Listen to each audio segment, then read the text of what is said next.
Assalamualaikum warahmatullahi wabarakatuh. Alhamdulillah, nahmaduhu wa nasta'inuhu wa nastahdihi wa nastaghfiruh wa na'udzu billahi min syururi anfusina wa min sayyiati a'malina. Man yahdihillahu fala mudilla lahu wa man yudlil fala hadiya lahu.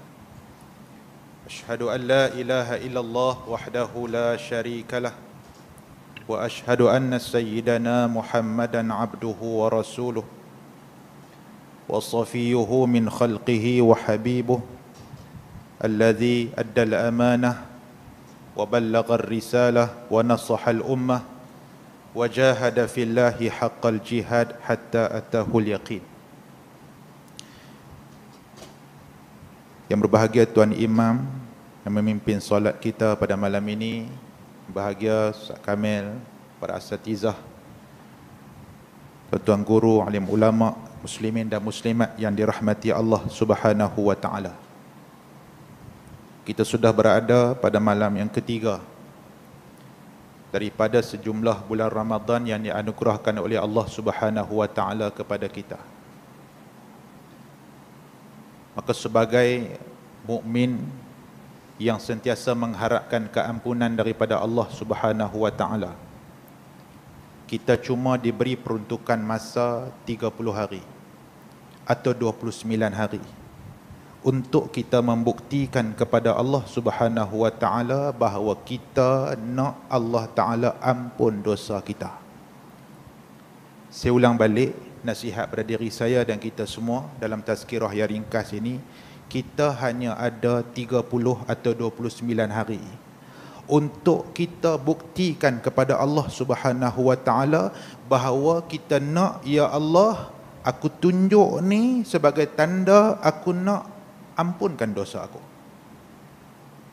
Sebab itu sahabat Nabi apabila bertanya kepada Nabi SAW, aku nak buat apa ya Rasulullah kalau aku jumpa Lailatul Qadar? Nak buat apa? Nak baca Quran kah? Nak qiyam kah? Nak bertahajud kah?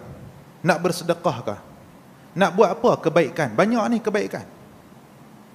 Maka Nabi SAW bagi satu jawapan. Yang jawapan itu menunjukkan bahawa itulah matlamat akhir bila kita keluar daripada Ramadan. Kata Nabi SAW dalam hadis, kalau jumpa Lailatul Qadar, banyakkan membaca Allahumma innaka afu tuhibbul afwa fa'fu anni. Apa maksud dia? Ya Allah, ya Tuhanku, sesungguhnya kamu Tuhan yang maha pemaaf, Tuhan maha pengampun, Tuhan yang hamba dia buat dosa setinggi mana pun, kalau dia minta ampun pada Allah, dalam hadis kursi kata apa? Wala ubali, aku tak peduli. Innallaha yaghfiru dzunuba jami'a, dalam ayat Quran sebut sesungguhnya Allah Subhanahu wa taala ampunkan dosa semua jenis kecuali mensyirikkan Allah. Nak bagi tahu kata Allah Tuhan Maha Pengampun, dan Allah bagi kesempatan masa yang terbatas, dalam setahun ada sebulan sahaja. Maka dalam masa sebulan ini kita wajib tunjuk dekat Allah kata kita nak diampunkan dosa. Kerana tuan-tuan, orang yang keluar daripada Ramadan, dia hanya ada dua jenis golongan je.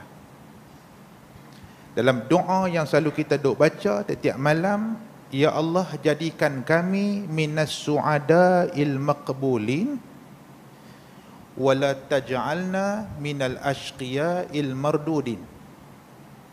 Ya Allah, golongkan kami di kalangan orang yang bahagia, orang yang diterima. Tuhan terima apa? Tuhan terima puasa, Tuhan terima ibadat sepanjang Ramadan, Tuhan terima kebaikan yang kita buat.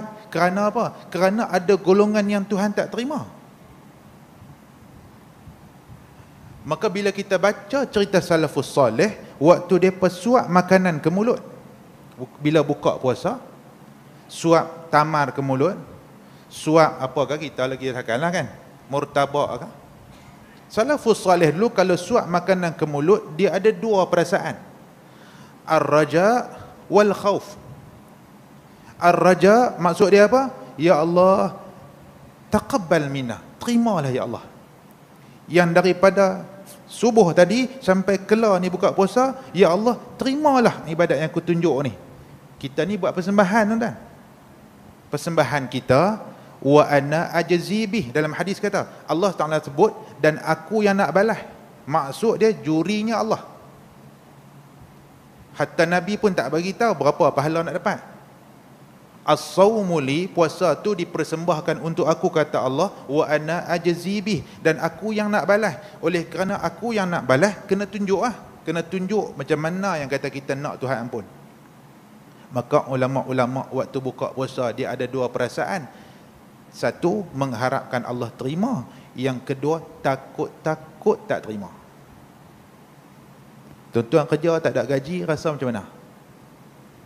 Kerja sebulan, bos kata, aku duk tengok hangko CCTV, lena, main Facebook, kerja tak siap, file aku minta tak hantar, kita kerja.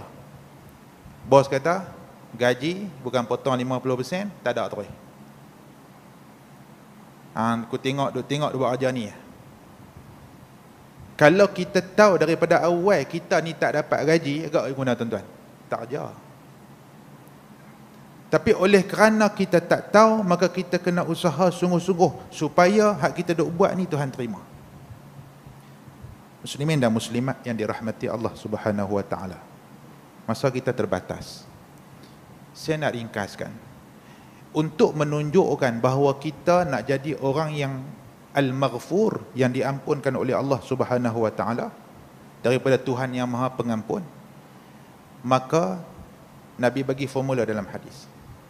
Apa dia? Simple, yang selalu kita sebut. Ada 3 riwayat. Man qama Ramadan, man sama Ramadan, man qama Lailatul Qadri imanan wahtisaban ghufira lahu ma taqaddama min dhanbih. Itu formula dia. Formula yang ringkas nampak tapi susah nak dapat. 2 syarat dalam kita puasa: bertarawih, tadarus Quran, qiyam saat tengah malam, bersedekah di jalan Allah, memberi makan kepada orang yang buka puasa. Orang-orang yang berpuasa, Nabi kata, orang-orang yang mendirikan dan menghidupkan Ramadan, orang-orang yang dapat Lailatul Qadar dan dia menghidupkan Lailatul Qadr, imanan dengan keimanan, wahtisaban, mengharapkan keampunan Allah. Doa ada dalam hati dia waktu dia buat amal ibadah tu, ghufira lahu ma taqaddama min dhanbih, baru diampunkan dosa dia. Kalau tidak, tak ada hadis yang Nabi kata apa? Man lam yada' qawla zur wal amal bih falaysa lillahi hajah fi an yada'a ta'amahu wa syarabah. Mana-mana orang tak boleh tinggal cakap kotak, cakap tak elok, maki hamun orang, cakap benda-benda yang tak elok, dan dia beramal dengan benda tak elok, maka Allah tak berhajat sikit pun kepada perbuatan dia yang tak makan dan tak minum. Tuan bayang tengok, hadis sahih. Orang yang tak boleh tinggal, apa dosa dia buat? Lidah. Bukan maksiat zina, bukan, dia buat maksiat lidah. Sampai macam tu dia tak boleh tinggal dengan satu dosa, dia panggil qaul az-zur wal amal bih, dan dia beramal dengan segala kejahatan, dan kejahatan yang dia buat tu adalah dosa lidah. Allah tak berhajat kepada lapak minum dia. Maka sebab tu Nabi sebut dalam hadis yang lain, Jibril alaihissalam minta aku aminkan doa, 3 jenis doa, di antaranya yang salah satu dia apa dia? Mana-mana orang man adraka Ramadan falam yughfar lah, yang menemui Ramadan tapi tak dapat keampunan Allah. Makna dia pagi raya nanti dia tak layak dipanggil minal aidin wal faizin, walaupun orang panggil selamat raya. Selamat hari raya tu maksud dia minal aidin wal faizin, dah kembali kepada fitrah, dah berjaya menundukkan hawa nafsu, dan Allah ampunkan dosa hari itu. Siapa yang Tuhan tak ampun dan dia dapat bulan Ramadan, ab'adahullah, maka dia dia dijauhkan daripada rahmat Allah Subhanahu wa taala. Muslimin dan muslimat yang dirahmati Allah. Kesimpulan, oleh kerana kita nak Tuhan ampun, saya bagi beberapa benda yang ulama gariskan. Yang pertama, pastikan puasa yang kita amalkan, yang kita sedang buat ni, puasa yang kita persembahkan pada Allah ni, puasa kalau mampu sampai kepada khawasul khawas, orang-orang yang terpilih di kalangan Allah yang berpuasa hati dia. Puasa hati. Puasa lapak dan dahaga ni lama dah kita dah buat, tuan. Puasa lapak dan dahaga ini, minta maaf sebut, anak-anak kita yang pasti boleh buat. Puasa tak makan dan tak minum ini, anak-anak kita yang belum akil baligh pun dah belajar berpuasa. Dan kita suruh buka, tak mau buka. Kerana apa? Kerana itu puasa hak zahir. Tapi kalau next tingkat lagi, puasa apa? Puasa seluruh panca indera yang Tuhan bagi kat kita. Khusus lagi, mata, telinga, lidah, anggota tubuh badan kita Tuhan bagi ni semua, puasa. Puasa maksud apa? Al-imsak, tahan daripada buat benda yang Tuhan tak suka dan Tuhan marah. Dan kalau mampu lagi, minta kepada Allah supaya Allah Subhanahu wa taala anugerahkan, paling tidak pun kita pernah rasa seumur hidup kita bahawa kita boleh berpuasa sampai ke tahap macam mana yang ditunjukkan oleh Nabi sallallahu alaihi wasallam, oleh para sahabat, oleh salafun soleh, macam mana mereka berpuasa, iaitu puasa hati. Puasa hati ni tuan-tuan, kita baca dalam Hilyatul Awliya cerita guna, dia tak ada langsung dalam hati, dalam kepala dia duk fikir nak syuru apa. Oh, sampai terang tu kira hebat.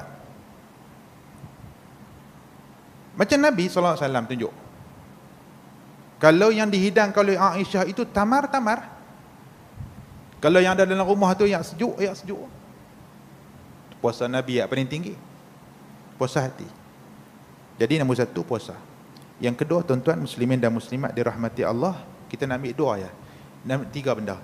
Yang kedua, malam Ramadan ini jangan matikan dia. Dah penat-penat puasa, atau malam pukul lena.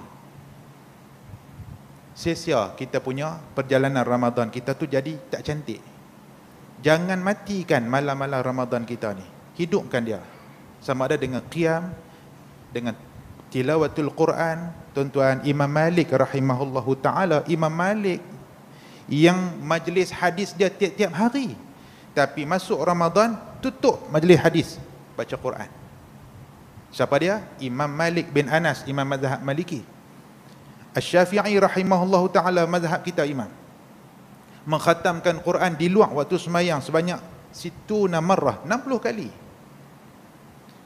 Begitulah kita baca cerita Imam Ahmad ibn Hanbal, Imam Abu Hanifah An-Nu'man bin Bashir, Mujahid, yang mengkhatamkan Quran ada yang khatam 7 hari sekali, 3 hari sekali. Bila masuk 10 akhir Ramadan, Imam Mujahid mengkhatamkan pada setiap hari.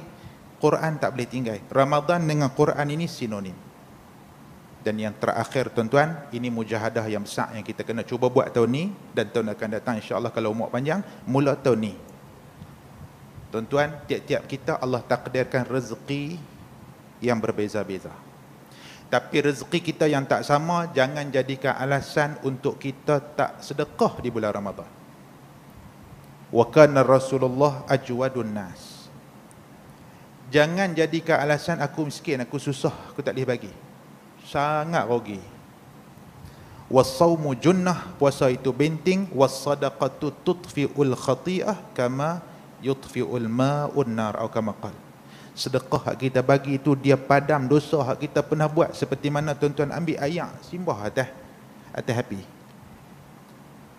Formula Nabi bagi tuan-tuan, dosa hak kita duk buat setahun ni, tambah-tambah bulan Ramadan ni, ambil harta yang ada sikit kat kita, infakkan, sedekahkan. Tuan-tuan, Sayyidina Umar Al-Khattab dapat tanah di Khaybar, pergi jumpa Nabi, kata dia, ya Rasulullah, asabdu malam bi Khaybar, aku dapat harta, dapat tanah di Khaybar, nak buat apa? Nabi kata waqafkan.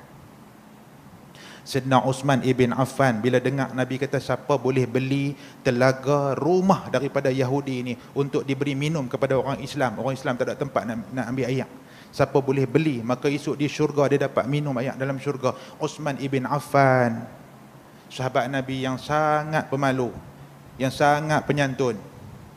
Sayyidina Uthman bin Affan ambil 12,000 dirham pergi beli. Nak pergi beli semua, Yahudi tak mau jual, dia jual setengah. Okeylah, Sayyidina Uthman kata aku beli setengah. Maka pada satu hari Sayyidina Uthman, sehari lagi Yahudi punya. Hari Sayyidina Uthman punya giliran, maka dipanggil orang Islam untuk main cedok ayak. Yahudi ni kata tak boleh jadi lagu ni, depa ni duk cedok habis ku rugi. Lah kali dia kata kat Uthman ku jual semua. Main lagi 8,000 lagi bayar kau. Dia bagi 8,000 lagi. Sayyidina Uthman bagi.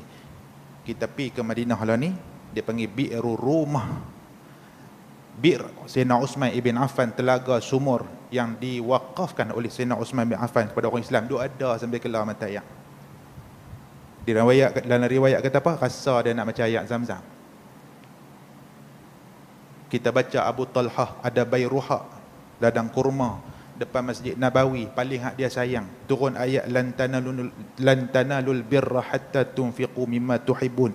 Pergi jumpa Nabi, dia kata ya Rasulullah, habaq aku nak buat apa? Aku nak bagi jalan Allah. Nabi kata wakafkan kepada kaum kerabat hang. Itu sahabat Nabi.